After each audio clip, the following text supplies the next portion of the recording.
A few months ago, I purchased an Anova Immersion Circulator for cooking sous vide. I liked it so much that I ordered a second unit.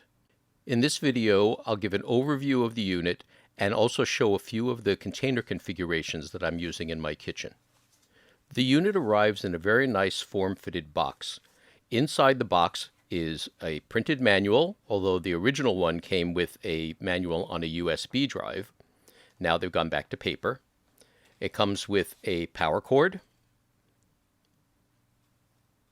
and, of course, the unit itself. You can see just how tight the foam is that protects it during shipping. There's a plastic film that protects the touchscreen display. The rear of the unit has the clamp, the socket for the power cord, an on-off switch, and the model information. The stainless steel skirt is removable for easy cleaning. You simply twist to remove it. Here you can see the heating element, the high and low water sensors, and the pump impeller. Reinstalling the skirt should be a pretty easy process, but sometimes it just doesn't want to line up right.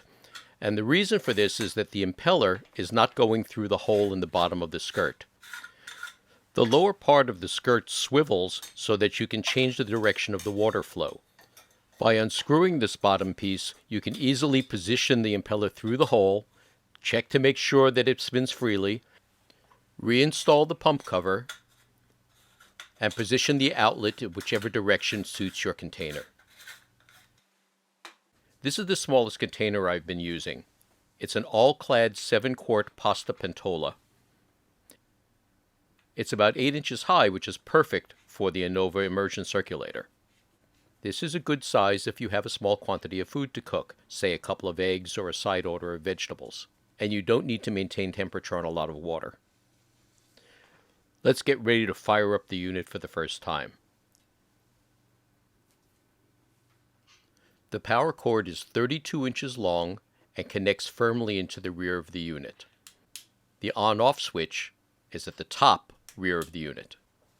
Because we have two identical units, here I'm adding a label made with a Brother P-Touch label maker.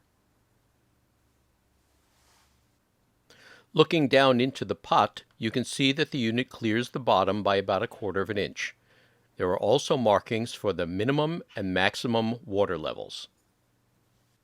As mentioned before, we now have 2 of these units. This allows us to cook at 2 different temperatures, perhaps one for our meat or protein and another for vegetables, or perhaps have one bringing previously cooked food up to serving temperature. When you first turn on the unit, you are briefly presented with a screen that lets you change some of the configuration parameters. When you save your changes, it goes directly into operational mode. Here we're setting the temperature in degrees Fahrenheit. You touch the virtual buttons to cycle through the numbers. They cycle in the upward direction only. Pressing the check mark returns you to the main screen. Pressing the X cancels your operation. The timer can be set in hours and minutes, up to 99 hours, 55 minutes, in 5-minute intervals.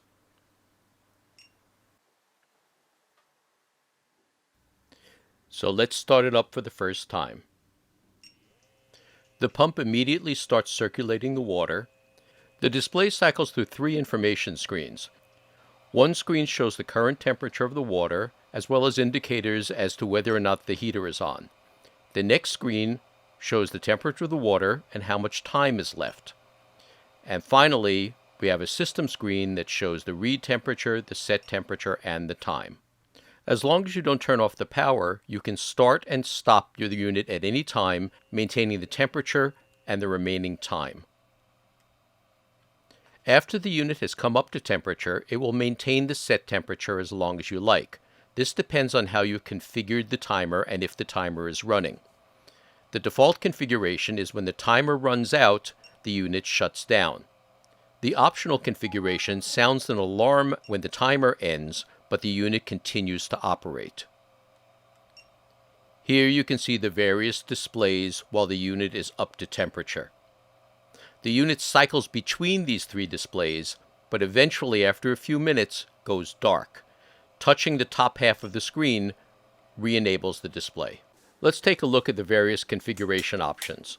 When you turn on the unit, you can press here to enter the system configuration. You can change the temperature units between Fahrenheit and centigrade, and also change the behavior of the timer mode. When you save and exit from the configuration screen, it returns you to the main display. Stock pots are a pretty obvious choice for containers. Here we show 7-quart, 12-quart, and 16-quart pots. However, I'm rather partial to the capacity and flexibility of some other types of containers. For example, this polycarbonate food box. This particular unit is made by Wellshine. It's 12 by 18 inches by 9 inches high and has a volume of 4.75 gallons. But as you can see, the unit doesn't mount well on this or similar types of containers. It does mount well on a pot because the screw on the clamp can press directly against the side of the pot. But on the polycarbonate container, there are a few problems. First, the rubber of the screw clamp doesn't clear the lip at the top of the container. And second, there's a ridge along the top that's used to position the cover. And the part of the clamp that rests on this ridge is not quite flat, so it tends to rock. So I made some modifications that address these problems. I cut out a section of the rim, removed an area of the ridge, and used some Sous, a silicone-based product, to create a sort of nest for the unit, allowing me to easily and repeatably position it. Because of the hole I cut, the screw of the clamp now connects directly to the wall of the container. And the bed of Sous allows the unit to remain totally vertical without being affected by the slope of the container walls. Here's a little close-up view of the nest, and you can see how the clamp now avoids the rim and goes directly against the side of the container. Positioning the unit in the center of one of the ends allows me some flexibility with the placement of the cover. Although the unit provides plenty of circulation, I like placing a small cooling rack on the bottom of the container, thereby assuring that water can easily flow below any packages that are at the bottom of the container. To keep down the amount of heat loss and water loss due to evaporation, I always use a cover. I cut out a section of the cover so it fits neatly around the circulator, and it snaps into place. For some reason I don't quite understand, most videos I've seen of others with similar configurations install their covers upside down, so it doesn't snap into place. The big advantage of doing it right side up is any condensate that forms is trapped on the inside of the lid and is easier to deal with than something dripping off the bottom. So I'll continue to snap it into place right side up. In order to insulate the container, I wrap it with a length of Reflectix. It's a silver-faced bubble wrap-like product. It's meant for attic insulation and found in many home improvement stores. I cut it to a height that just fits underneath the rim, and it's self-supporting. And here we just press it under the rim all the way around the unit, and can affix it with a piece of tape if I want. It's amazing just how well this insulates. It always stays cool to the touch, regardless of the temperature of the water. And although I've not yet put a piece of Reflectix under the container, I do typically put one on top of the container just to help keep the heat inside. Because I've got two polycarbonate containers and not a whole lot of room, I've moved the Reflectix to the second container and nestled the first container into the second one. I'm going to add another rack to the container. I remove the Reflectix, drain the top. Any extra water stays inside the top. I'm adding a vertical rack that I found at the container store, and this allows me to position food packages vertically. If I want to position them horizontally, I use another couple of cooling racks. Put down a package, put down a rack, put down another package, put down a rack, put down another package, as many as I need to keep the packages separate and provide for good water circulation.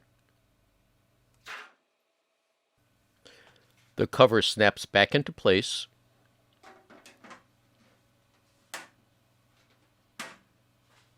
And the Reflectix goes on top. All right, I have it upside down. There's a little bit of a curve to it, so I put it curved side down. And this is the configuration I use most of the time. When I want some more capacity, this inexpensive 30-quart Coleman cooler does the trick. Unlike the polycarbonate containers, the Anova unit mounts very easily and securely to the side wall of the cooler. Here I have mounted it in the corner of the container rather than the center. This allows me to continue to use the handle, which is very nice considering the water and the contents can make the unit pretty heavy, and this makes it easier to move around. Here you can see that there's quite a distance between the bottom of the circulator and the bottom of the container. There's plenty of room here for pretty much any sous vide meal that I'd want to cook or reheat, especially useful when we have a party. Because the top of the unit is not insulated, I place a piece of Reflectix down on top of the water. I hope to make another video soon showing how I cut out the top of the cooler and the lid of the polycarbonate unit. Finally, we can see how I detached the lid from the hinges. I can always reattach to the hinges if need be, using it as a cooler by just plugging the hole that I cut out. And as mentioned, the handle is still functional. I hope seeing how I've configured my Anova circulators gives you some ideas about how you could use them in your own home.